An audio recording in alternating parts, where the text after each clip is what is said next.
안녕하세요. 제2자유로 장입니다. 오늘 첫 방송을 시작하는데요. 지금 창밖으로 보이는 날씨는 캄캄합니다. 네, 지금 밤이기 때문에 오늘 오전에는 날씨가 흐렸다가 오후 들어서 한 3, 4시쯤부터는 날씨가 아주 좋더라고요. 그리고 이렇게 어둠이 찾아왔는데 여기에서는 아무래도 요새 제가 조금 이제 날씨 좀 민감하게 반응을 하게 되는 것 같아요. 흐리게 되면 우울해지고 날씨가 맑으면 명랑해지고 뭐 그런 것 같습니다. 지금 이렇게 계속 날씨 얘기를 계속 하는 이유는 우리가 흔히 그 사람들 만날 때 뭐 특별히 어떤 말을 시작해야 될지 모를 때 좀 뭔가 서먹한 관계일 때 그때 좀 뭔가 날씨로 풀지 않나요? 특히나 이곳에서는 제가 있는 곳은 캐나다이기 때문에 이곳에서는 날씨로 뭔가 이야기를 시작하는 경우가 굉장히 많습니다. 다시 말해서 제가 딱 그런 상황에 있다. 어떻게 시작해야 될지 아직은 좀 뭔가 서먹한 듣는 청취자분과 제가 좀 서먹한 관계이다 보니 좀 어려움을 겪고 있는 것 같아요. 어쨌든 제2자유로 들어갑니다.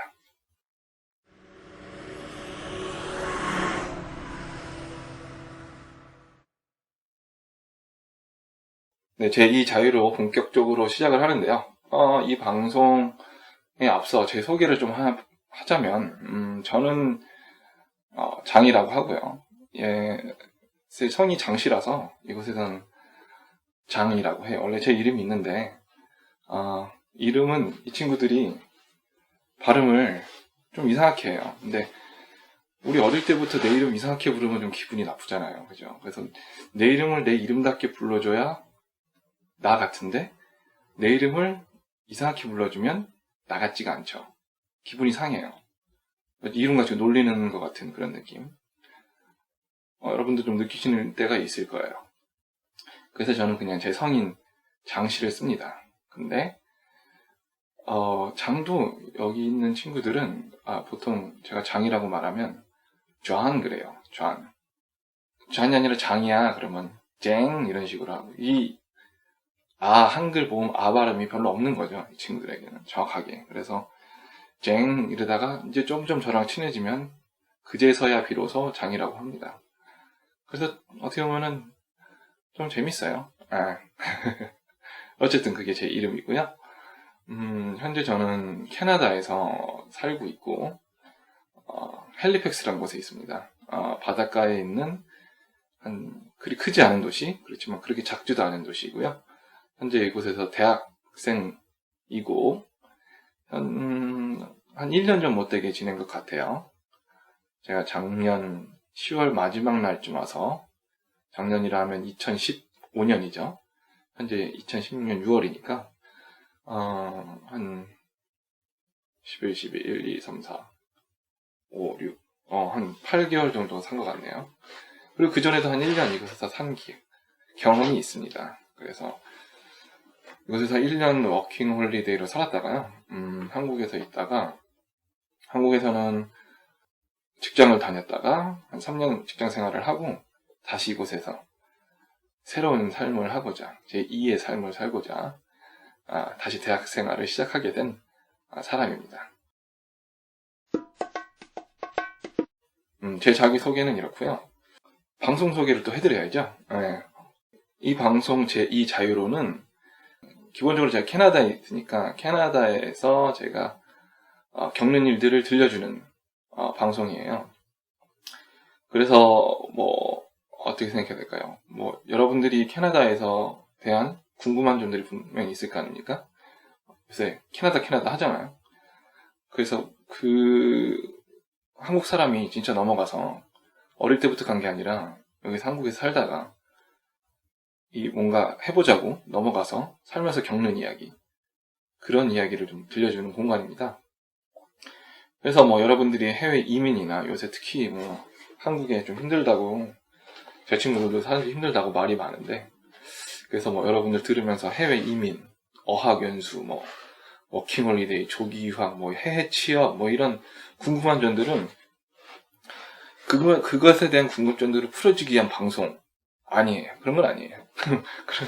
그런 건 유학원에서 하는 거고, 저는 그런 방송 목적을 그런 걸로 하는 게 아닙니다. 왜냐면 그냥 저는 재미로 한국 사람이 캐나다에 가서 사는 이야기, 그리고 이런 게 좋을 것 같아요. 요새 이제 글로벌 시대다 보니까 많은 친구들이 해외에 넘어가죠. 다 해외여행 경험씩 한 번씩 있고, 없는 분도 있지만, 뭐, 어쨌든. 근데 이제 내 가장 친한 친구도 캐나다에 간 거예요. 네, 캐나다 갔어요.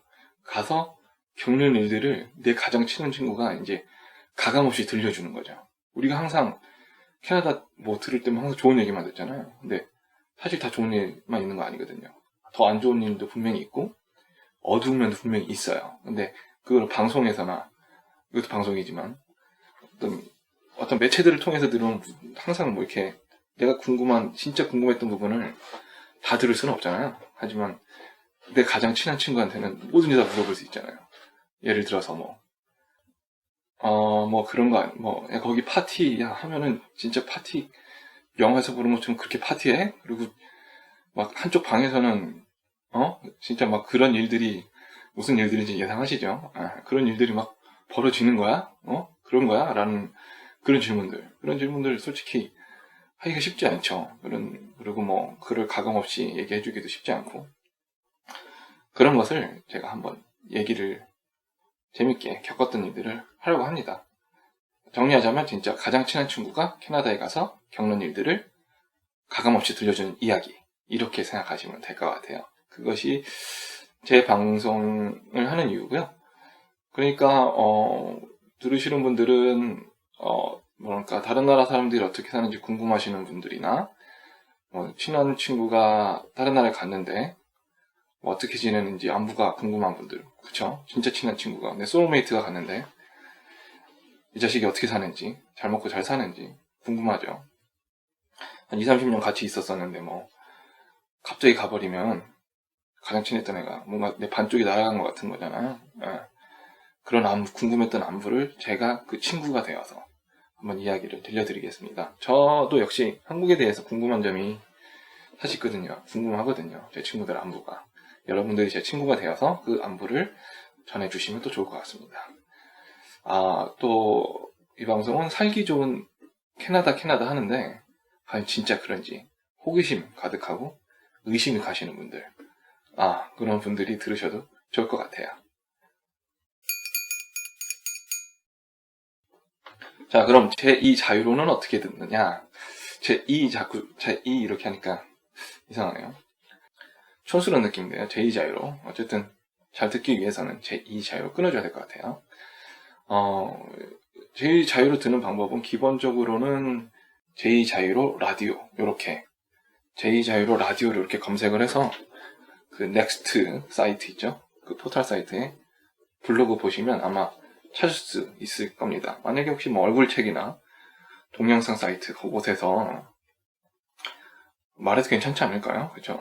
유튜브에서도 제 거를 제2 자유로 라디오라고 올렸는데 안 나온다. 그러면 제가 아직 모르는 거예요. 제가 좀 게으르거나 아니면 방법을 모르거나 둘 중에 하나입니다. 그렇지만 조만간 만나볼 수 있을 거라는 거. 일단은 블로그에는 언제든지 방송이 준비되어 있을 거고요. 차차 모든 다른 웹사이트들을 통해서 들을 수 있을 겁니다.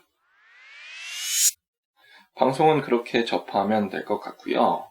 오늘은 첫 방송이라 어디서부터 시작하면 좋을까 제가 고민을 많이 해봤는데 아무래도 제가 있는 이 도시에 대해서 설명하는 것이 가장 좋을 것 같아요. 헬리팩스라는 곳이 헬리팩스가 영어 스펠링은 HALIFAX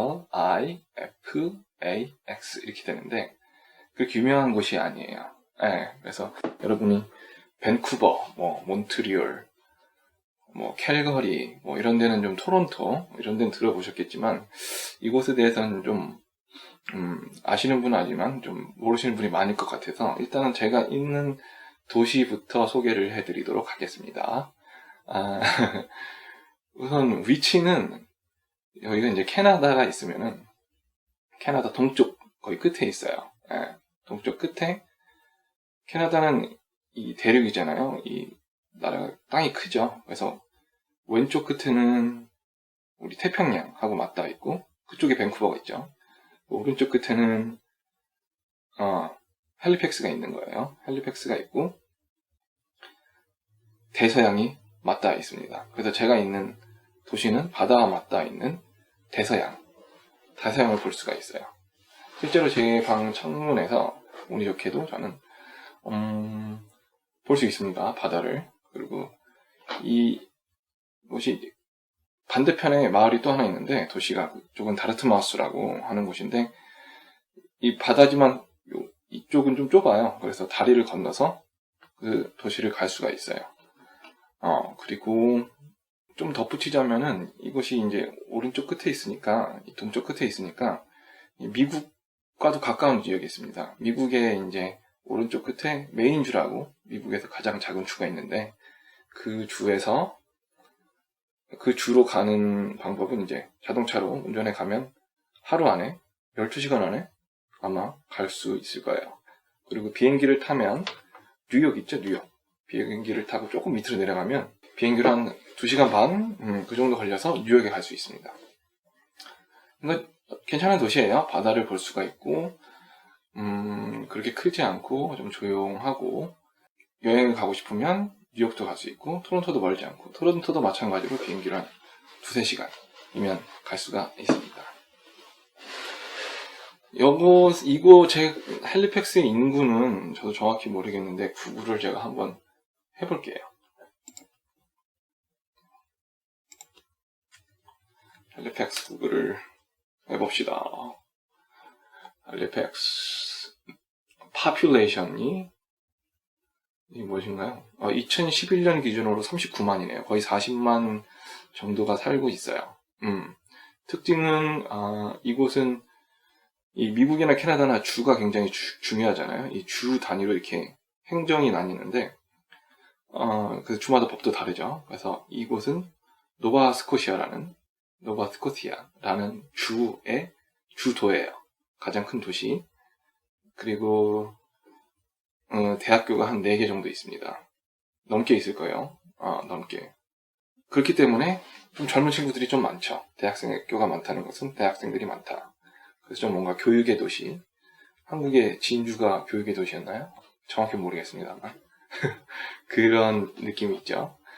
그리고 노바스코시아는 노바가 뉴라는 뜻이래요. 그리고 스코시아는 스코틀랜드라는 뜻이 있고요. 그래서 예전에 저쪽 대서양 건너편에서 스코틀랜드 사람이 이쪽으로 넘어와서 이 주에서 정착하기 살기 시작해가지고 노바스코시아라는 주가 된 거죠. 네. 아까 제가 짧게 다르트마우스를 얘기를 했었는데, 그것이 바다를 건너서 있는 곳이지만, 그러니까 그 마을 사이에 바다가 조금 이렇게 들어와 있다라고 생각하면 돼요. 바다가. 그쪽에 이제 페리가 다녀요. 그러니까 배가 다니거든요. 배를 탈 수 있어요. 마치 버스처럼. 그 티켓도 똑같고, 환승해서 돈 안 내고 이렇게 탈 수 있습니다. 그 배를 타고 한 15분 정도 가면 그 다르트마우스라는 곳을 갈 수 있어요.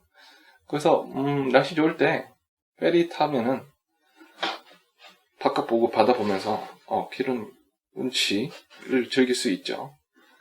뭐 그렇게 대단하진 않지만 이곳에 날씨가 좋으면 좀 많이 되게 나가고 싶어져요. 네. 어떤 그 뷰가 좀 괜찮은 편이기 때문에. 그리고 이곳에는 그 유명한 그 시타델 힐이라는 곳이 있거든요. 그곳에서는 이 말 그대로 언덕인데 좀 높은 언덕이에요. 그 언덕에 그 시타델이라는 어떤 요새같이 건물이 지어져 있어요. 근데 그 요새는 이제 군사적 목적으로 어떤 침략을 받았을 때 어떤 전쟁을 치르기 위한 그런 군사적 목적인 요새인데, 그러니까 어떤 높은 언덕에 이렇게 성같이 뭔가 성벽, 정확하게 말하면 성벽이에요. 네, 성벽이 있는 거죠. 성벽이 이렇게 쳐져 있다고 보시면 돼요. 근데 정작 전쟁은 한 번도 없었다는 그런 이야기가 있습니다. 그리고 그 바로 앞에 그 언덕의 가운데 부분에 이 올드타운 클럭이라는 큰 시계탑이 있어요. 이게 어떤 헬리팩스의 상징적인 건물이고요. 궁금하시면 제가 블로그에 그 사진을 올려놓을 테니까요. 한번 이런 곳이구나 라고 알아도 되고, 아니면 바로 웹사이트 등을 통해서 헬리팩스 검색을 하시면 더 많은 정보를 얻을 수 있을 겁니다. 그리고 이곳에서 유명한 것은 랍스터가 있어요. 이곳의 랍스터가 미국의 메인주가 가깝다고 했잖아요. 그래서 이곳의 깊은 바다에 랍스터가 굉장히 많아요. 그래서 랍스터를 조금 싼 가격에 먹을 수 있는데, 제가 얼마 전에 집에서 랍스터를 삶아 먹었어요. 근데 그 가격 두 마리 이렇게 좀 얼려있는 거 샀거든요. 왜냐면 살아있는 건 굉장히 좀 비싸요. 아무튼 어른 손바닥보다 큰 것들 있죠. 진짜 큰 랍스터들은 꽤 비쌉니다. 한 4, 50 정도 할 거예요. 그보다 좀 작고, 굵기는 한 우리 키친타월? 그것도 많이 굵죠? 어떤 거 해야 되나? 뭐가 있나? 그냥 필통? 천으로 된 필통? 네, 그 정도에 한 20cm 정도 되는 거? 네, 그런 것들, 어떤 대형은 아니고 한 중형 정도 되는 급. 그거 두 마리 얼려있는 거가 한 $20 좀 안 했어요. 네, 그거 삶아 먹으면 먹을만 하죠. 네, 그냥 삶으면 돼요. 굉장히 쉬워요. 삶으면 돼요. 네, 그런 랍스터가 좀 많아서 많은 곳이다. 그것도 계절이 있는데 보통 여름 보통 많고, 겨울에는 좀 먹기가 좀 힘들어요. 가격도 많이 오르고. 그래서 지금철이 랍스터는 먹기 좋은 계절이다. 그리고 조금 캐나다 내에서도 헬리팩스 사람들이 좀 친절하기로 좀 유명하다는데, 저는 뭐 동의하느냐라고 저에게 묻는다면, 네, 일단은 뭐 그런 것 같아요. 뭐 나쁘진 않아요. 적어도. 근데 제가 좀 기본적으로 갖는 생각은, 뭐 어디에서나 그런 거 있잖아요. 어디에서나 사람들은 다 비슷하죠. 뭐랄까, 좋은 사람 있고 별로인 사람 있고 나쁜 사람 있고, 다 있기 때문에 이것도 뭐 그런 평범한 도시라고 생각이 들고, 그리고 좀 특이한 것이 타이타닉 있죠. 이 타이타닉이 침몰되었던 곳이 이곳에서 멀지 않아요. 그래서 타이타닉이 침몰되었을 때 이 헬리팩스에 많은 사람들이 가서 구조를 했고, 또 구조된 사람들이 많이 헬리팩스에 머물렀었던 그런 일이 있습니다. 그래서 이곳에 뭐 해양박물관이나 어떤 묘지에도 그런 타이타닉 관련해서 사상자들 묘지도 있고, 관련한 어떤 역사적 기록물들, 그런 것들을 좀 볼 수 있어요. 그래서 타이타닉 아마 가장 먼저 갔을 거예요. 구조하러 가장 가까운 곳에 침몰됐었으니까. 그걸로도 유명합니다. 이 중요한 거 말씀 안 드렸네요. 헬리팩스, 그러면은 한국에서 헬리팩스를 어떻게 가느냐? 당연히 비행기를 타고 가는데, 직항이 있느냐가 궁금하실 거예요. 직항은 없어요. 직항은 없고, 보통은 밴쿠버를 내려서, 한국에서 밴쿠버의 경유해서 토론토를 경유해서 헬리팩스에 온다거나, 제가 맨 처음 헬리팩스 왔을 때는 그렇게 했어요. 2번 경유해서. 아니면은 한국에서 나리타를 경유해서, 나리타는 보통 다 경유하더라고요. 할 수도 있고 안 할 수도 있고, 어쨌든 한국에서 토론토로 바로 와서 헬리팩스 오는 방법, 아니면 한국에서 미국을 통해서 미국 존 F 케네디 공항이나 뉴왑 공항, 이번에 제가 그렇게 왔는데 뉴저지에 있대요. 그 공항 통해서 미국에 있는 공항을 들려서 경유해서 헬리팩스로 오는 방법, 보통 그런 식으로 있어요. 시간은 태평양을 건너는데 보통 한 12시간 정도라고 보시면 되고요. 그리고 한 번 내지는 2번 더 경유를 해야 되니까 또 경유해서 기다리는 시간도 있고, 그래서 보통 한 만 24시간, 딱 꼬박 24시간 정도에서 좀 넘게 걸릴 수도 있고, 그런 것 같아요. 그리고 이게 태평양에 날짜 변경선이 있잖아요. 그래서 날짜가 오늘 가면 그 선을 지나면 어제가 됩니다. 그러니까 하루 시간을 벌 수가 있어요. 그래서 오늘 출발했는데 캐나다에 도착했는데도 오늘이야. 이렇게 되는 경우가 있어요. 제가 이거 얘기하니까 갑자기 좀 재밌는 생각이 났는데, 제가 처음 캐나다를 갈 때, 그때 외국 가는 게 처음이었거든요. 처음 캐나다를 갈 때 제가 진짜 티켓을 끊었습니다. 참고로 티켓 값은 왕복으로 미친 듯이 싼 거 끊으면 한 얼마일까요? 우리나라 돈으로 한 100, 한 20, 뭐 이 정도로 끊을 수 있어요. 왕복으로. 헬리팩스에서 여기까지. 근데 그런 경우는 보통 없다. 학생 가격이면 좀 가능하다. 그런 정도. 일반적으로 한 왕복 한 150만 원 정도 잡으시면 될 거예요. 편도는 뭐 그좀 반값 정도로 생각하시면 될 거고.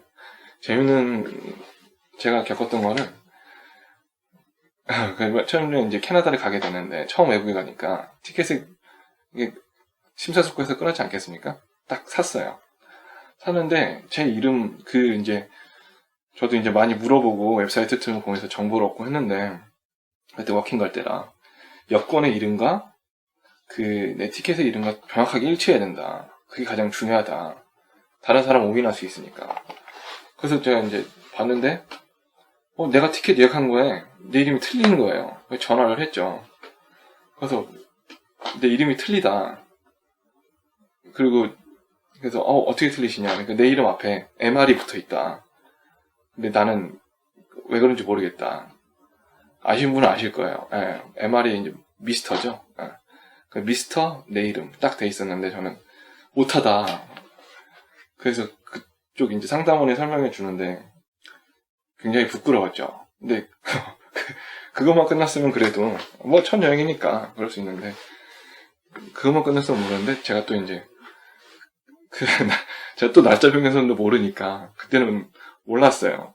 알고 있었어도 거기가 있었는지 몰랐겠죠. 그래서 아니 오늘 가는데 또 오늘 도착한다. 왜 이렇게 된 거냐. 그래서 그 상담원이 또 그것도 설명해 줬는데 제가 한 전화통화 중에서 가장 어떤 창피했던 일 중 하나가 아닐까 싶어요. 그래서 여러분들 혹시나도 캐나다 가실 때 혹시 처음 여행 가시는데 그런 경우가 있을 수 있으니까 참고하시고 그거는 잘못된 게 아니라 원래 그렇다는 거 꼭 유의하시기 바랍니다. 괜히 또 상담원한테 전화해서 뭐랄까요 비웃음 당하지 마시고 저 같은 경우 하지 마시고요. 네. 잠깐 딴 얘기 좀 했고요. 제가 이곳에 온 이유는 글쎄요. 제가 처음에 왔었을 때 워킹으로 왔었을 때는 워킹 홀리데이를 말하는 거죠. 일단은 제가 가장 가보고 싶은 곳은 뉴욕이었는데 어릴 때부터 뉴욕에 가고 싶었어요. 저는 외화 보는 걸 좋아해서 외화를 보면서 저기 가야 돼. 뭔가 저기는 문화가 달라. 쟤들 뭔가 다들 예쁘고 잘생기고 뭔가 쿨해. 뭐 이런 느낌 좀 봤잖아요. 사대주의는 아니고 그 자유스러운 분방함. 그쵸, 자유분방함. 그게 좀 궁금했어요. 그래서 저 영화 같은 뉴욕에 한번 살아야지. 꼭 가봐야지 내가 젊을 때. 근데 뭐 뉴욕 가는 게 쉬운 일인가요? 쉽지 않잖아요. 제가 이제 대학생이 되고 뭐 했는데 돈도 없고 그러니까 그렇게 이제 그러면 뉴욕은 못 가고 캐나다를 가자. 근데 단순히 관광으로 가는 게 아니라 저는 그곳에 살면서 이제 경험을 해보고 싶었거든요. 그들이 어떻게 사는가. 그래서 캐나다 가까운 곳에 가자. 그리고 어차피 워킹은 1년이니까 1년 살 거면 아예 한국 사람 없는 좀 조용한 곳으로 가서 그 사람들을 잘 어울리자. 캐나다에 워킹으로 가면 돈도 벌고 그 다음에 여행도 하고 1년 살 수 있으니까 뉴욕도 가깝다. 뉴욕 여행도 할 수 있다. 그래. 헬리팩스. 그리고 바다도 볼 수 있고 작대. 사람도 여기 또 한국 사람도 그 당시에 별로 없다고. 지금도 그런 말이 많이 있는데 막상 오면 좀 많아요. 막상 오면 꽤 많아요. 놀랄 거예요. 어쨌든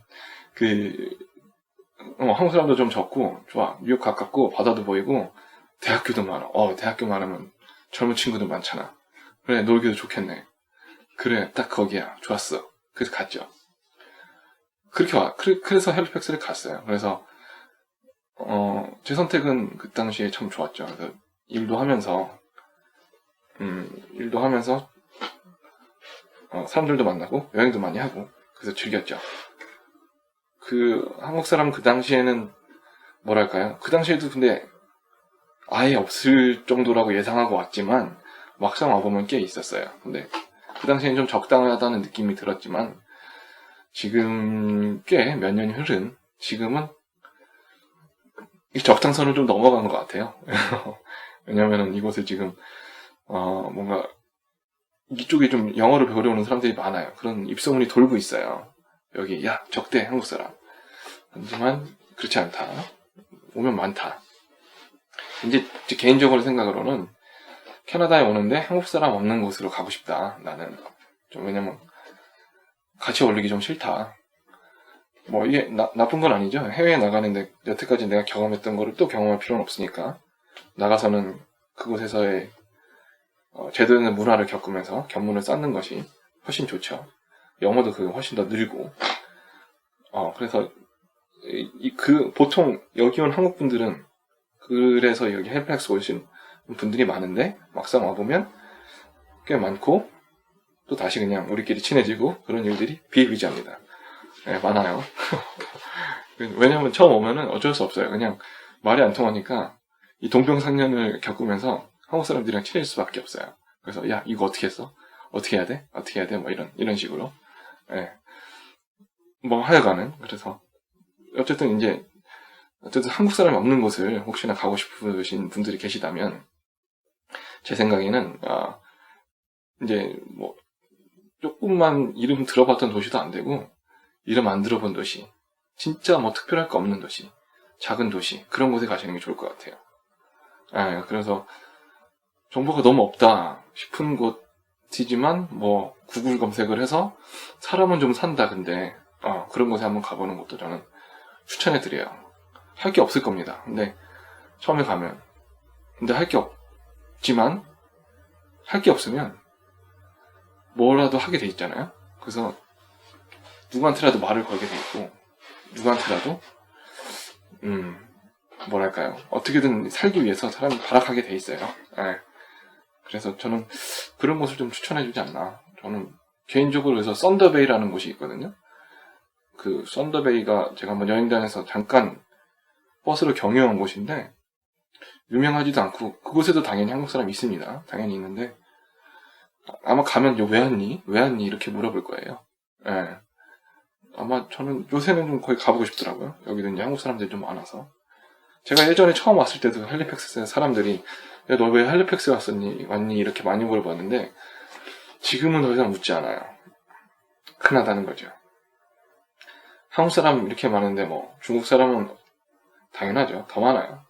그렇지만 차이나타운은 없습니다. 네, 이야기가 한쪽으로 많이 샜어요. 어쨌든 제가 다시 돌아온 이유는 제가 그래서 경험했던 곳이고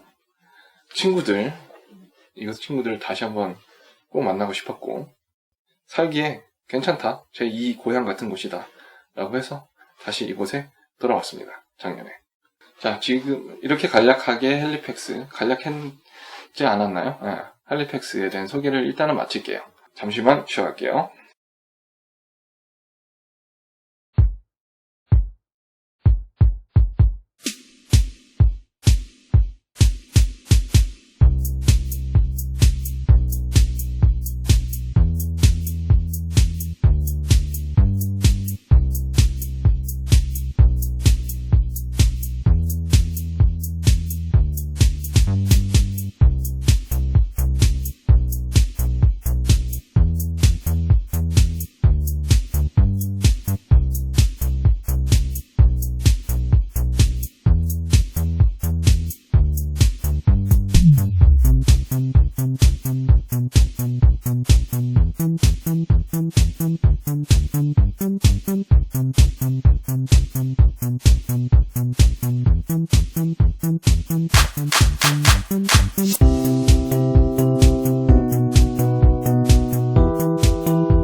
자, 제2 자유로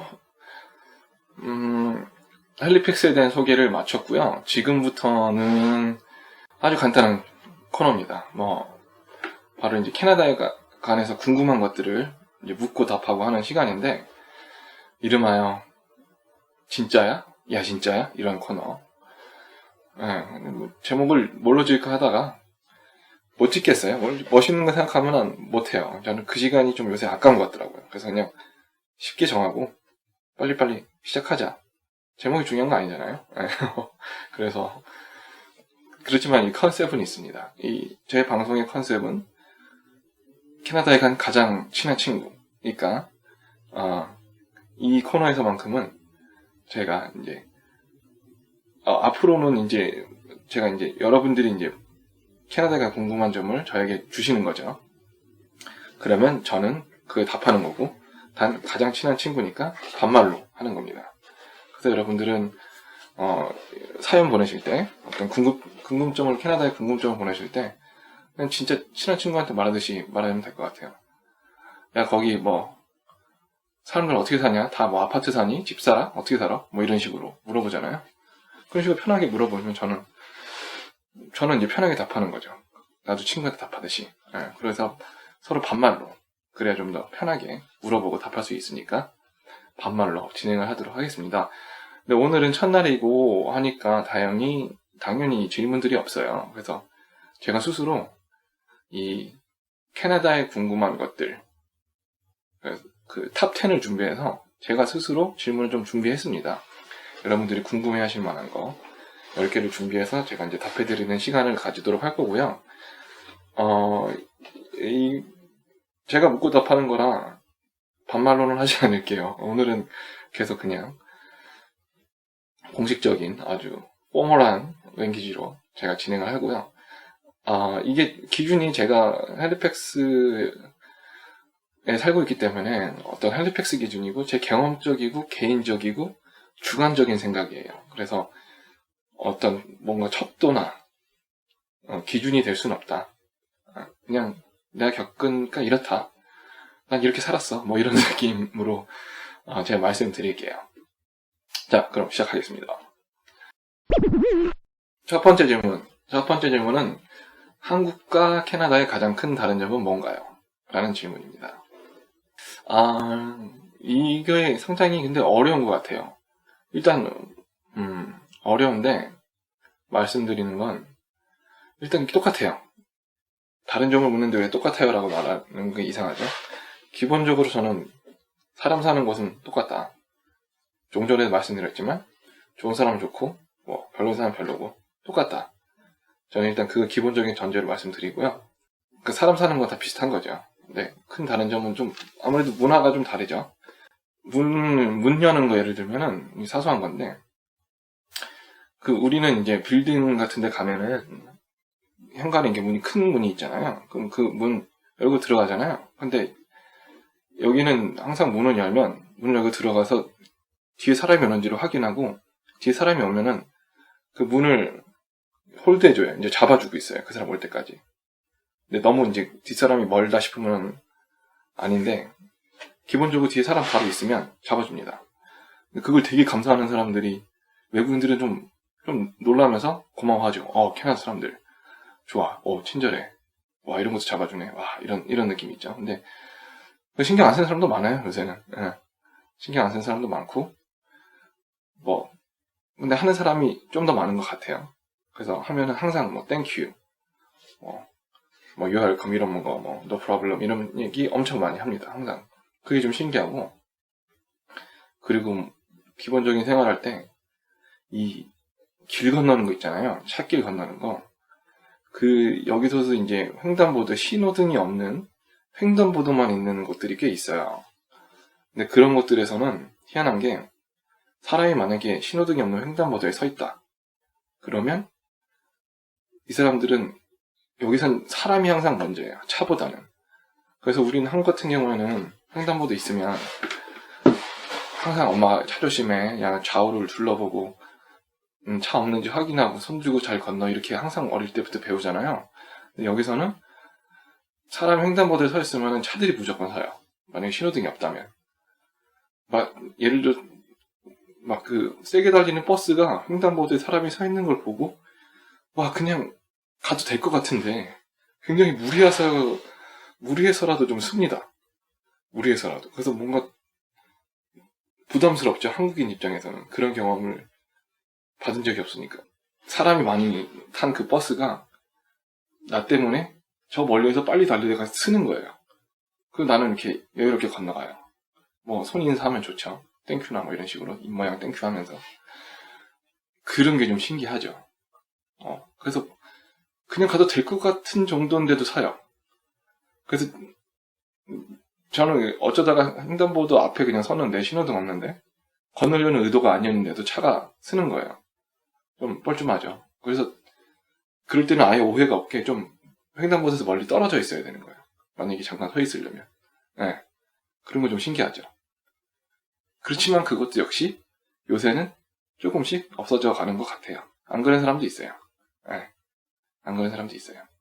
제 생각에는 이런 것들이 결국에는 우리 한국, 저는 이제 서울 살았으니까 특히나 서울, 그리고 뉴욕, 대도시 같은 데는 대도시 라이프는 비슷비슷해요.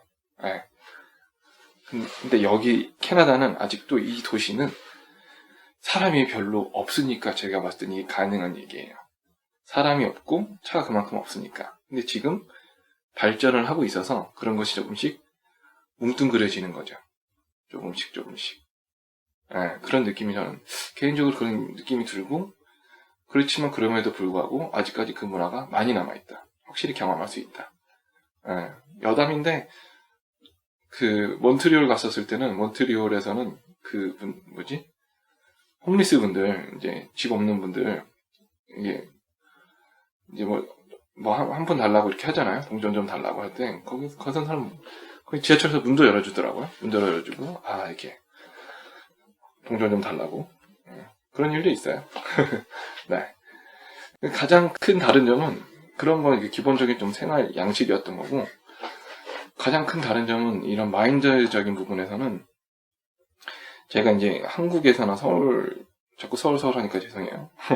한국에서는 이런 거 있잖아요. 내가 살면서 이 사람들이 나를 어떻게 볼까? 내가 이걸 입으면 사람들이 나를 어떻게 볼까? 오늘 좀 나 이상해 보이나? 나 좀 비슷해 보이나? 사람들이랑? 괜찮아 보이나? 찐따로 보이나? 이런 고민 많이 하지 않나요? 우리는 내가 남들한테 어떻게 보이는지를 굉장히 많이 고민해요. 한국에서는. 우리는. 근데 이곳에서는 그런 게 거의 없어요. 물론 있죠. 있긴 있는데 많이 적어요. 그런 시선이. 그래서 좀 그런 부분에서 자유로워요. 예를 들어서 어떤 사람이 계속 그냥 일 안 잡고 알바만 해도, 물론 속으로는 하겠죠. 쟤는 왜 일 안 하고 알바만 하면서 살아? 그리고 또 어떤 사람이 옷을 좀 이상하게 입어요. 속으로 좀 이상하게 느낄지 몰라도 별로 티 안 내요. 그리고 확실히 한국보다는 이상하게 안 봅니다. 네. 제가 그런 거 좀 확실히 느꼈던 경우가 뭐냐면, 어느 날인가 버스를 탔는데, 버스를 타면서 지나갔는데 길가에 어떤 젊은 친구가 왜 그랬는지는 모르겠어요. 젊은 친구가 길거리 걸으면서 우리 국그릇 같은 거 있잖아요. 여기서 볼 같은 거, 국그릇 같은 거에 예를 들어서 마치 우리 시리얼 먹듯이 국그릇 같은 거에 이 스푼으로 시리얼 같은 거 먹고 있더라고요. 뭔지는 잘 모르겠어요. 멀리 있어서. 너무 자연스럽게 먹는 거예요. 근데 여기 사람들은 물론 평범하지 않은 얘기예요. 이 사람들한테도 여기서도 평범하지 않은 얘기지만 거기서는 그게 그런가 보다, 그런 게 좀 되게 자유롭죠. 그래서 어떤 다른 사람 시선에 대한 자유로움이 확실히 있습니다. 그래서 내가 하고 싶은 거를 좀 더 신경 쓰지 않고 할 수 있는 그런 느낌이 좀 확실히 있어요. 그런 부분에서 어떤 마인드가 좀 차이가 있지 않을까. 일단 그런 생각이 듭니다. 두 번째 질문. 두 번째는 캐나다에 도착하면 가장 먼저 놀라는 것은? 원래 이 질문이 에 대한 답이 아까 제 거 있죠. 문 열어주고 차가 멈춰서고 뭐 이런 것들. 그걸로 답하려고 제가 미리 다 말해버렸어요. 예. 죄송하게 생각하고요. 대신에 이런 일이 있어요. 도착하면 가장 먼저 놀라는 건 아무래도 영어겠죠. 영어 잘 하지 못하면 내가 캐나다에 내렸을 때 어떻게 해야 되지? 입국 심사 같은 거 받잖아요. 그거 했을 때 어떻게 해야 되나 막 이렇게 많이 떨리잖아요. 저도 첫 비행기 타고 해외 나간 게 캐나다였는데 그때 캐나다에 도착하는 순간 딱 밴쿠버 공항에 딱 내리는 순간 이런 생각이 들었어요. 어떡하냐? 나 이제 간다 이제 주변 애들한테 가기 전에 말했으니까 막 가기 전에 막 술 먹고 뭐 다 했죠. 그래 갔다 올게 뭐 이런 거 다 했죠. 근데 진짜 그런 거 다 하고 진짜 내가 와버렸다. 와 진짜 와버렸다. 어떡하냐? 나 캐나다 와버렸다. 근데 이제 입국 심사 이제 영어도 못하면서 이제 딱 입국 심사 받으러 간 거죠. 갔는데 이제 막 물어봐요. 그래서 뭐 겨우겨우 알긴 알겠어요. 근데 갑자기 뭐 묻는 거예요. 좀 뜬금없이. 그러니까 제 생각에는 너 먹을 걸 갖고 왔냐? 너 이거 먹을 거 혹시 갖고 온 거 있어? 이런 거 물어보는 것 같아요. 그래서 저는 그전에는 질문들이 너 어디로 갈 거야? 얼마나 묵을 거야? 너 어떤 비자로 왔어? 계획이 이런 거 물어보다가 갑자기 먹을 거 이런 거 물어보니까 놀라잖아요. 그래서 놀라서 답을 못했죠. 그러니까 얘가 좀 답답했는지 너 가방에 사과 있니? 그러는 거예요. 사과. 그래서 저는 이제 심각하죠. 심각한 얼굴로 사과 없어. 너 이렇게 했겠죠. 그러니까 얘가 이제 너 사과 없어? 그럼 너 치킨 있니? 치킨 너 가방에 치킨? 나 치킨 없어. 나 가방에 치킨 없어. 심각하게. 근데 이렇게 물어보는 거예요. 바나나 있니? 이렇게 물어보는 거예요.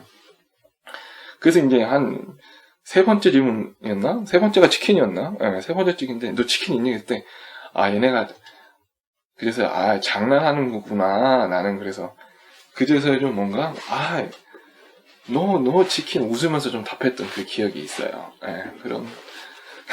그런 게 있으니까 혹시 캐나다 입국 심사를 받을 때 좀 영어 때문에 많이 어려움을 겪는데요. 침착하게 들으면 다 할 수 있고 영어는 한국에서 배우는 것과 여기서 쓰는 것과 많이 다르다. 그리고 좀 여담을 붙이면 종종 요새 캐나다에서 바로 와서 영어 쓰는 게 부담스러워서 필리핀 통해서 영어를 배우고 기숙사 학원 통해 배우고 오시는 분들이 있는데 저는 비추합니다. 그냥 바로 오세요. 그 돈이 아깝습니다. 여기 와서 빨리 경험해보고 시작해야지. 필리핀 가시면 놀기만 좋아요. 놀 가능성이 높아요. 물론 사람마다 달라서 나는 거기가 많이 도움이 됐어 하시는 분들이 있지만 갔다 오신 분들은 거기서 놀 때가 좋았는데 라고 하시는 분들이 꽤 많아요. 필리핀 유학원 쪽에서 일하시는 분들한테는 안 좋은 말씀이겠지만 그냥 개인적으로는 그렇다. 그러니까 어차피 올 건데 왜 빙빙 돌려서 그러십니까? 빨리 와서 빨리 겪고 그만큼 성장하는 게 중요한 거지. 제가 좀 말을 좀 길게 하는 것 같아서 녹음 시간이 너무 길어지는 것 같아요. 그래서 조금씩 빨리 가보도록 하겠습니다. 세 번째, 영화에서처럼 미남 미녀가 많나요? 이것도 좀 긴 얘기인데 일단은 이 친구들은 이목구비가 훌륭해요. 이목구비가 훌륭하고 그렇기 때문에 이 비율이 천성적으로 좋은 친구들이 많기 때문에 아이들도 계속 좋은 비율로 생겨날 가능성이 높은 것 같아요. 그래서 예스 많다. 그렇지만 이 친구들 여기 사람들은 이제 비만 정도가 한국과 달라요. 그래서 굉장히 뭔가 좀 뚱뚱한 분들이 좀 많아요. 물론 요새 날씬한 분들도 많고 그리고 요새는 여기서도 몸짱 열풍이 불어서 예전에 제가 있었을 때는 짐 다니고 이런 생각도 많지 않았는데 요새는 진짜 한 절반 이상이 젊은 친구들은 다 짐을 다니는 것 같아요. 그래서 여기도 몸짱 열풍이 불고 있어서 여기는 진짜 날씬하기만 하면은 거의 다 남자나 여자나 잘생기고 예쁘죠. 그래서 그건 예스. 그리고 4번. 사람들이 정말 친절한가요? 뭔가 미국과 비교했을 때, 혹은 다른 나라와 비교했을 때, 사람들이 정말 친절한가?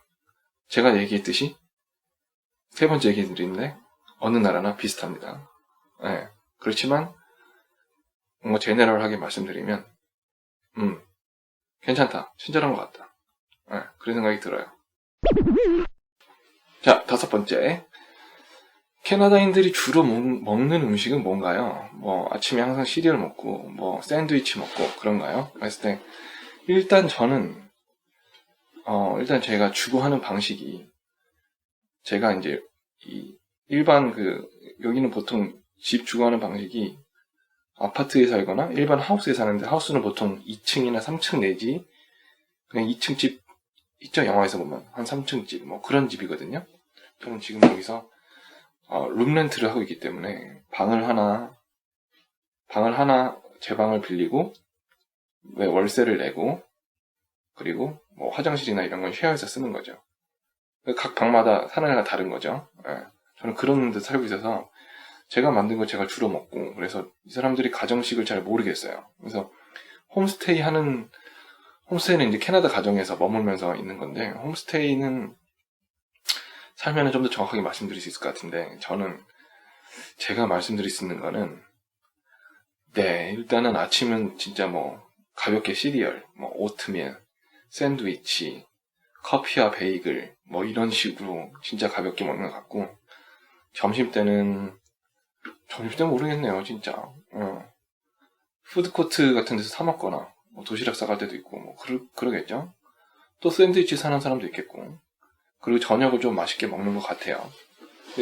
음식 쪽에서는 잘 모르겠지만 좀 재밌는 건 가짓수가 확실히 한국 음식에 비해서 많이 적은 것 같아요. 그래서 우리나라는 솔직히 내 평생에 내가 한국 음식을 다 먹을 수 있을까라고 생각하면은 노잖아요. 다 못 먹잖아요. 그만큼 음식이 많잖아요. 막 요새 뭐 요리 방송 보면은 희한한 음식들이 쏟아지는데 그거 다 먹을 수 없다는 생각이 드는 게 맞죠. 근데 여기서는 진짜 메뉴가 한국에 비하면 너무 좀 적은 느낌? 그래서 이러고 이 음식들만을 먹고 어떻게 한평생을 살까라는 생각이 들 때가 있어요. 물론 제가 캐나다 가정에서 나오지 않아서 어떻게 먹는지 잘 모르지만 좋은 답변이 못 드는 것도 죄송합니다. 6번째 질문. 아시안 사람들이 많나요? 그 비율은? 일단 제가 살고 있는 곳부터 말씀드리면 이곳에 이제 한국인부터 말씀드리면 한국인 많습니다. 대부분이 어학연수 아니면 워킹홀리데이 어학연수 워킹홀리데이 그 다음에 이제 한번 살아보려고 이제 이민을 생각하시는 분들 혹은 영주권을 생각하시는 분들이 많아요. 그리고 점점 늘고 있어요. 그래서 가족 단위로 오시는 분들 막 한 30, 40대부터 40대 초반에 가정이 있고 아이는 좀 어리고 이곳에 교육비가 무료니까 일단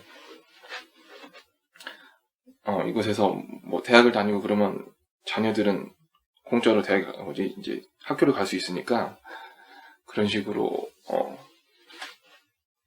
이민 원하시는 분들이 많이 늘었고 그 다음에 어학연수 많고 그래서 꽤 많아요. 예를 들어서 이제 다운타운에 가서 내 벤치에 앉았어요. 그러면 최소 날씨 좋은 날에는 한국말 듣는 거 그렇게 어렵진 않을 거예요. 한국 사람을 보거나 우리는 알잖아요. 보면 그렇게 어렵지 않습니다. 한국 사람이 이 정도면 아까 말씀드렸지만 중국 사람들은 훨씬 더 많고 일본 사람들은 제 생각에 요새 좀 줄은 느낌? 일본 경제가 좀 어려워서 그런지 예전엔 좀 많았던 것 같은데 요새 좀 줄은 느낌이에요.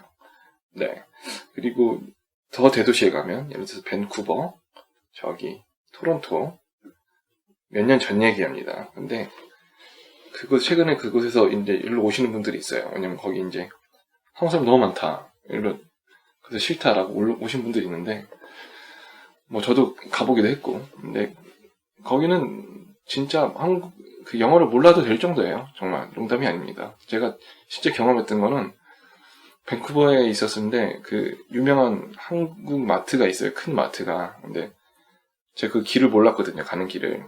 그 당시에는 스마트폰이 없었던 시절인가. 이제 막 나왔던 그때 시절이라 어디 찾아가기가 굉장히 어려웠는데, 근데 그냥 아무튼 이렇게 다운타운을 찾으러 갔는데 그 횡단보도에서 한국말이 들리는 거예요. 그래서 한국말로 물어보는 거죠. 여기 그 마트 어디가요? 절로 가세요. 예, 감사합니다. 캐나다에서, 밴쿠버에서 이미 몇 년 전에 한 4, 5년? 근데 지금은 어떻겠습니까? 지금은 여러분들 상상에 맡기겠습니다. 7번. 한국 사람들은 많나요? 네, 많습니다. 아까 말씀드렸죠? 8번. 이 부분이 좀 재밌을 거예요. 캐나다에도 인종차별이 있나요? 캐나다에도 인종차별이 있죠. 사람 있는 곳이면 인종차별이 없을 수가 없죠. 그죠? 제가 겪었던 경우에는, 이것도 좀 오래된 얘기인데, 제가 이제, 길거리에서 저 말고 한국인 한 명, 베트남 친구 한 명, 셋이서 길거리에서 얘기를 하고 있었어요. 서서.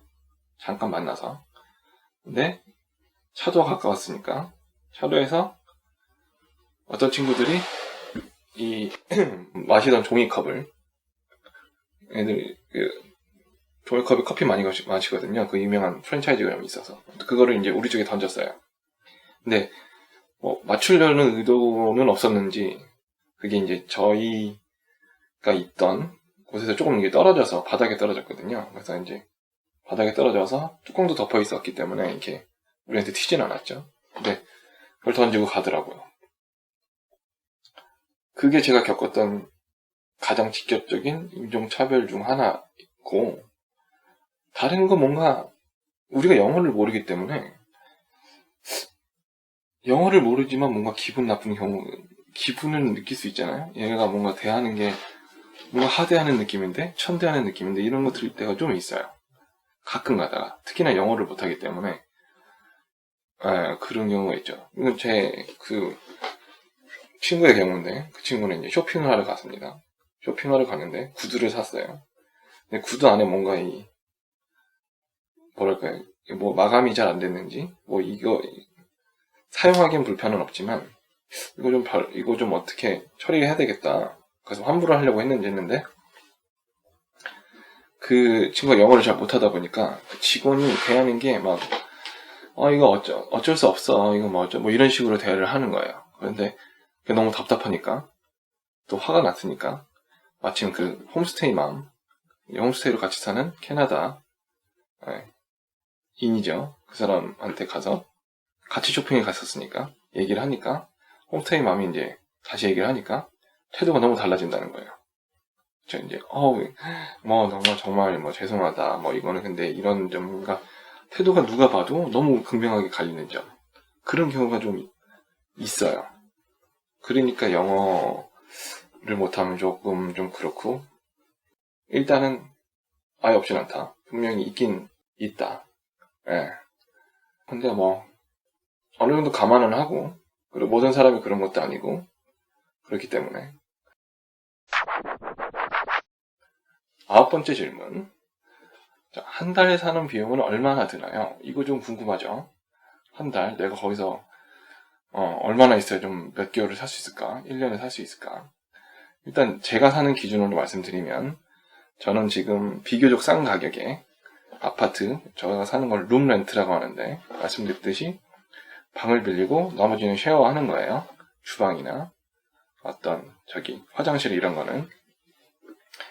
근데 저는 지금 싼 가격에 살고 있어요. 한 450, 싼 가격이죠. 당연히 시내, 다운타운일수록 당연히 비싸고, 멀리 떨어질수록 가격이 싸집니다. 예를 들어서 다운타운에 저같이 룸렌트를 하실 경우에는 한 600 정도 드는 게 맞아요. 저는 다운타운에 걸어서 한 15분 정도 떨어져 있고, 여기가 조금 위험한 구역이에요. 뉴욕의 할렘 정도는 아닌데 가끔 사건이 터지는 곳이에요. 총기 사건도 있습니다. 불법인데 어떻게 있어요. 벌어져요. 그렇지만 많이 위험하진 않고, 저는 그 우범 지역의 한 어떤 중심에 사는 게 아니라 저쪽 변두리에 살기 때문에 저는 그냥 괜찮아요. 괜찮았고, 어쨌든 그 다운타운 기준으로 600 정도, 일단 월세만. 그럼 먹어야 되잖아요. 의식주에서 식이 필요하죠. 그러면 이제 매주 장을 보면, 제 생각에는 주변 사람들 기준, 제 기준 합하면 한 40, 50? 적게 쓰는 사람들은 30, 40, 많이 쓰는 사람들은 40, 50 될 거예요, 한 주에. 네. 저는 박하게 살기 때문에 한 $30 내외로 보통 합니다. 40은 안 되고, 그렇게 노력하고, 20몇 달러 나올 때도 있어요. 한 주. 이제 마트 장을 보는 거죠. 그럼 어쨌든 우리는 크게 잡아서 $50 쓴다고 하죠. 그러면 한 달에 4주니까 $200. 그러니까 지금 환율로 쳤을 때 그냥 $1 10,000원 정도 보시면 될 거예요. 아니죠. $10에 10,000원, $1에 1,000원. 그렇게 보시면 돼요. 그래서 그나마 다행인 거예요. 옛날에는, 다행인 게 아니죠. 옛날에는, 다행인 거죠. 제가 바보예요. 옛날에는 캐나다 돈이 많이 더 셌어요. 그래서 거의 달러처럼 우리나라 $1에 1,200원에 $1 할 때 있었었죠. 1,200원에 캐나다 $1 했었었는데, 지금은 한 980원, 900원, 880원까지 떨어졌었는데, 900원에 $1 정도 하는 수준이에요. 근데 우리는 쉽게 생각하기 위해서 캐나다 $1는 여기에 1,000원, 우리나라의 1,000원, 그렇게 보시면 돼요. 그러면 마찬가지로 식비에 $200, 20만원, 그 다음에 방값은 $600, 60만원, 합하면 $800, 80만원이죠. 80만원이면 일단은 여기서 살 수는 있는 거죠. 의식주가 되죠. 의는 본인 갖고 오시겠죠, 한국에서. 식주가 되는 거죠. 그러면 식주가 되면 살 수는 있는 거죠. 다만 이제 집에서만 먹고 집에서만 있어야 되겠죠. 나가서도 돈 쓰면 안 되고. 물론 이게 좀 멀리서 사시고 버스 타도 되는데 그건 이제 본인이 아껴 쓰시면은 좀 아껴 쓰면 얼마나 되느냐. 저 같은 경우는 좀 아껴 쓰는 편이기 때문에 전 여기서 고추장에 밥 비벼 먹는 수준이라 네? 맨날 감자만 쪄먹고 그러는 수준이라, 저 같은 수준이면 저는 얼마 되나요? 450, 식비도 한 48, 80, 100. 그리고 핸드폰도 있죠. 핸드폰 여기 한국이랑 비슷하다고 보시면 됩니다. 그래서 가장 싼 게 한 40몇 달러? 40달러 정도에서부터 가장 비싼 거 한 80달러. 물론 핸드폰도 한 80달러, 90달러 매달 내면은 핸드폰도 받을 수 있어요. 그 안에 핸드폰비 포함. 그렇게 나쁘지 않죠. 데이터는 형편없어요. 어쨌든 좀 총합을 말씀드리니까, 핸드폰 저는 싸게 냅니다. 당연히 전 싼 거 $50. 그 다음에 40몇 달러예요, 사실. 핸드폰이랑 그 다음에 교통비, 패스가 있어요. 한 달짜리 패스, 무제한으로 탈 수 있는 거. 그게 $75인가? $70인가? 그래요. 그럼 핸드폰하고 하면은 한 120 정도 되죠. 그러면 아까 말씀드렸던 것처럼 450 반값 내고 장 보는 거 한 150 치죠. 그럼 600이죠. 그리고 핸드폰 내고 식비까지 핸드폰 내고 그 다음에 먼슬리 하면 한 700 정도가 필요한 거예요. 저는 좀 아껴 쓰니까 한 700이면 저는, 근데 이제 여기서 이제 여가 활동비가 빠진 거죠. 술도 한잔 먹고 이러는 거 있잖아요. 술 한 잔 먹으면 나가서 얼마 드느냐? 비싸죠. 비싸요. 그건 나중에 제가 다시 따로 한번 설명을 드리고, 일단 그 정도. 적게 쓰시는 분들은 700에서 600도 불가능한 얘기 아니에요. 600에서 800. 근데 아마 이제 보통은 기본적인 여가 생활도 보고 가끔 영화도 한 편 보고 밖에서 친구들 좀 만나고 하면은 $1,000로 잡으시면 됩니다. $1,000, 100만 원이죠. 반값까지. 그러니까 한 달에 100만 원. 기본적으로. 그렇게 쓰실 겁니다. 마지막 질문. 한국 사람들을 위한 질문입니다. 인터넷은 빨라요. 인터넷. 빨라요. 별로 지장 없어요. 저는 이제 한국에 있을 때도 뭐 그렇게 뭐 속도에 지장을 신경을 안 쓰는 사람이라. 근데 지금 여기서도 이제 뭐 와이파이는 각 집마다 당연히 있고요. 각 집마다. 그 다음에 어떤 뭐 레스토랑 이런 다 와이파이는 다 되어 있어요. 그리고 대중교통에는 없습니다. 이곳에 기본적으로 지하철이 없거든요. 버스랑 그 페리만 있어요. 배만 있어요. 근데 대중교통엔 당연히 와이파이가 없다. 그리고 가정집 와이파이는 보통 요새 좀 괜찮은 거 쓰는 집은 이거 많이 쓰는데, 제가 뭐 다운을 받아 봤었거든요. 무엇을 다운 받았는지는 묻지 마시고, 최고 잘 나올 때 한 1기가까지 나왔어요. 1기가. 초당 1기가인가? 어떤 집은 1기가까지 나와요. 사람 사용자가 많아지면 뭐 500K 이렇게 되겠죠. 근데 그 정도면 영화 한 편 봤는데 한 몇 시간이면 받으니까 이거 받아놓고 자거나 딴 거 하면 되니까. 그래서 인터넷은 이제 이것도 괜찮다, 그렇게 말씀드릴 수 있는 것 같네요. 다 했다. 지금 시각이 12시입니다. 12시. 지금 제가 녹음을 밤에 하고 있는데, 아마 룸메이트들은, 그러니까 다른 방에 사는 친구들은 제가 드디어 이거를 들으면 방 저편에서 제가 드디어 미쳤구나, 내지는 통화하나 이렇게 생각을 하고 있겠죠.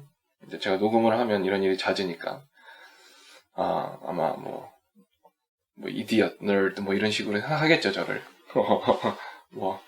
같이 사는 룸메이트들은 캐나다인 한 명, 그 사람이 이 집 주인이에요. 그 사람은 아래층에 살고, 저는 2층에 사는데, 2층에 이제 사우디아라비아 친구가 살고 있고, 저는 저까지 이렇게 3명 살고 있습니다. 고양이도 한 명 있는데 별로 그렇게 마음에 들진 않고요. 그 사우디 친구도 저랑 안 친해요.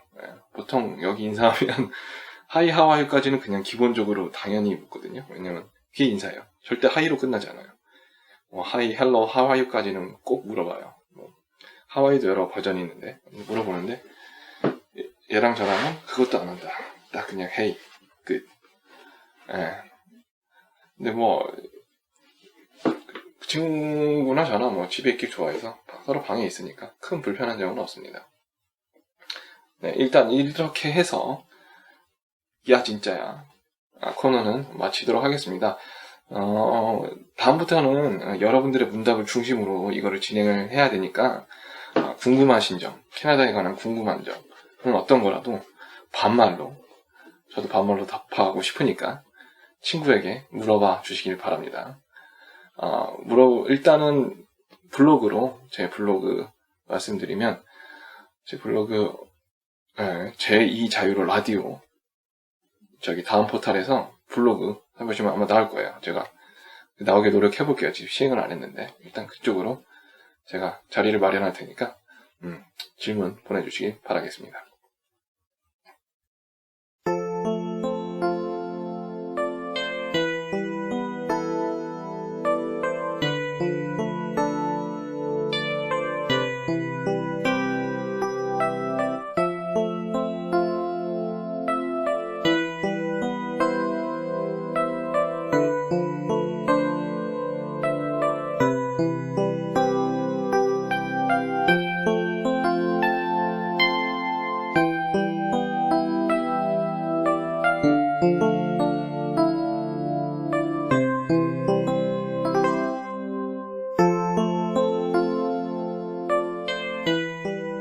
스피노자의 안부.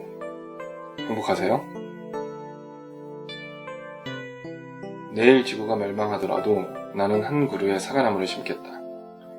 스피노자의 명언으로 유명한 이 말은 사실 스피노자가 했다는 기록은 어디에도 없다. 자신이 할 수 없다고 생각하고 있는 동안은 그것은 하기 싫다고 다짐하고 있는 것이다. 그러므로 그것은 실행되지 않는 것이다. 이것은 내가 좋아하는 확실한 그의 명언이다. 스피노자의 유명한 철학책 에티카를 읽다 보면 도대체 얼마나 많은 사유와 고찰을 거듭해야 이런 말들로 정의를 내릴 수 있을까 하고 감탄하게 된다. 하지만 그렇게 훌륭한 철학자도 낮에는 렌즈 가는 일을 생업으로 하는 사람이었다. 힘들 때면 그의 삶을 거울 삼아 내 삶을 반성하기도 긍정하기도 한다. 무언가를 그리고 꿈꾸고 바라고 살 수 있다는 것, 그것만으로도 지금 나의 삶은 행복하다. 낮에는 렌즈 세공사, 밤에는 위대한 철학자. 나는 오늘도 그의 열정을 좇는다.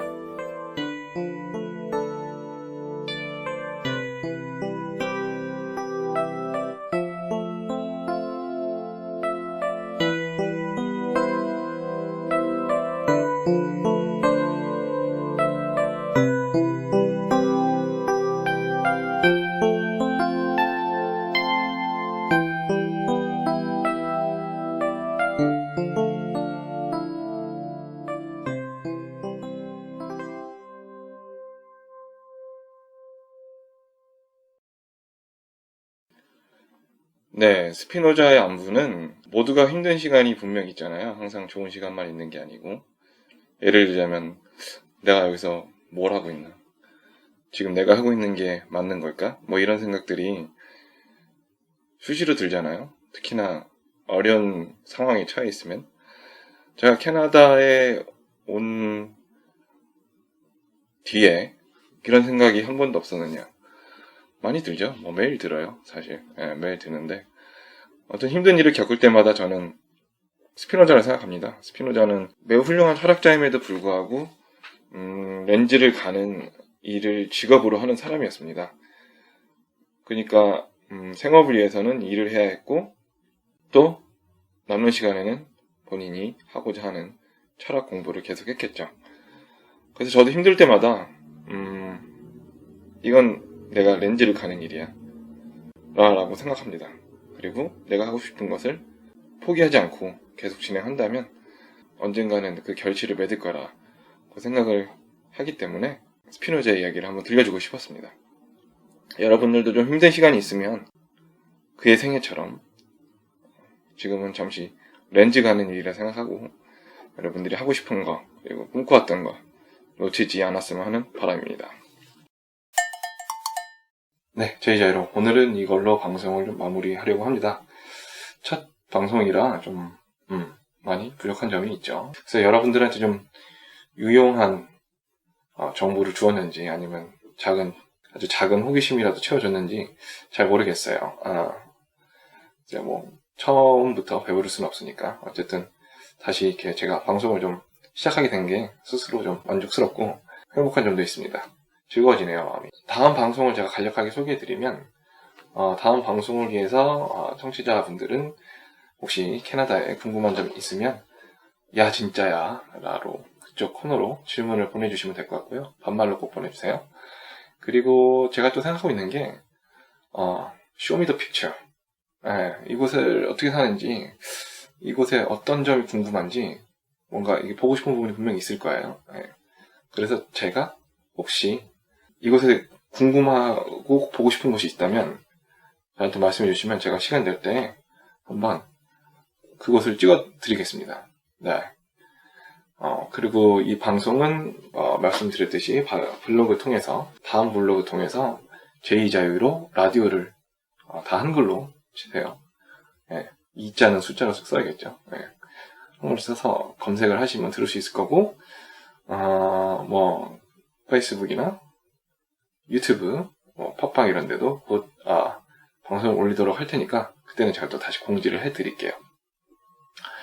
그리고 여러분들의 사연이 방송에 채택이 돼서 방송이 될 경우에는 제가 드릴 수 있는 상품이 많지는 않지만 소정의 상품, 예를 들어서 뭐 헬리크스 관광시 투어를 가이드를 할 수 있는 가이드권 같은 정도 뭐 이런 정도는 해드릴 수 있지 않을까. 네. 없다는 뜻이죠. 없다는 뜻이죠. 아니 뭐 여기에서 저를 괴롭힐 수 있는 것, 귀찮게 할 수 있는 그런 상품은 얼마든지 드릴 수 있을 것 같아요. 네. 일단 뭐 저도 어떤 그런 방법을 일단 고민을 해볼 테니까요. 여러분들이 일단 많은 참여 부탁드리겠습니다. 오늘은 일단 여기서 방송을 마무리하도록 할게요. 다음 방송이 언제 올지는 일단 제 목표는 10일에 한 번씩 방송을 올리는 거기 때문에 여러분들이 이 방송을 들으시고 올린 날짜 그리고 한 10일 후에 방송이 오는지 안 오는지, 방송이 안 올라 있으면 저를 좀 혼내주시고 그만 좀 자빠져 자라, 쳐 게을러져라 뭐 이런 말들 있잖아요. 혼내주시고요. 네, 그런 다그침 좀 부탁드리겠습니다. 전 다음 이 시간 다시 만날게요. 끝인사가 아직 없어요. 인사 없으니까 여기식 발음으로 그냥 여기식 인사하는 발음으로 그냥 끝내겠습니다. 네, 감사합니다. Take care.